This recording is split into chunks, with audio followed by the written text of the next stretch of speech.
के छ दाइ आजको म्याच कसले जित्छ अब? कुरा नगरौँ भाइ, आजको म्याचको चाहिँ कुरा गर्न म चाहदिनँ। मैले केटाहरूलाई भिडियो मार्फत अझै पर्सनल्ली पनि होइन, नेपाल लिडको युट्युब च्यानल प्रयोग गरेर केटा हो इटालीलाई कमजोर सोच्ने गल्ती नगर्नु भनेर मैले कतिचोटि भने।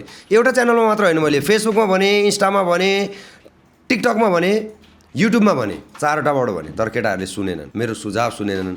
टाइटलमा नै लेखेको थिएँ, केटा हो यो गल्ती चाहिँ नगर्नु, साथीहरू इटालीको खेल खेल्दाखेरि यो गल्ती चाहिँ नगर्नु भनेको थिएँ। उहाँहरूले सुन्नु भएन होला सायद, त्यही भएर यही गल्ती गरेँ। गल्ती चाहिँ के हो दाइ? म त्यही भन्दैछु, गल्ती चाहिँ के थियो भने इटालीलाई कमजोर आँक्ने, इटाली कमजोर छ भन्ने एउटा सोच जुन केटाहरूले लिएर खेलेका थिए, त्यही अहिले ब्याकफायर भएको छ। हेरौँ हाम्रो ओपनरहरू इङ्ल्यान्ड विरुद्ध कस्तो राम्रो खेल खेलेका थिए। आज हेरौँ ओपनर मात्र होइन, तल्लो क्रमसम्म कसले रन बनाएर हाम्रो। यहाँ मेरो साथीहरू पनि छ नि अफिसमै होइन, उनीहरू चाहिँ के भन्छ भने आशिष छ एकजना, ऊ चाहिँ दाइ म नेपालको गेम हेर्नै मन लाग्दैन भन्छ है। किन हेर्न मन लाग्दैन भनेर उसो दाइ कहिल्यै खुसी नै दिँदैन, सधैँ हर्टब्रेक नै हुन्छ। अनि यो हर्टब्रेक गरिराख्नुलाई चाहिँ किन म्याच हेर्नु भन्छ। उसले भने नि ठिकै हो कि, अब हुन्छ नि उसले हेरिरहेको थिएन अस्तिको म्याच पनि, उसले हेरि नराख्दाखेरि हामी जितिरहेको थियौँ। अब 10 रन चाहियो, आशिष पनि अलि जोसेर आयो, अब त केटाहरूले जित्ने भए आज खुसी हुँला भनेर होइन।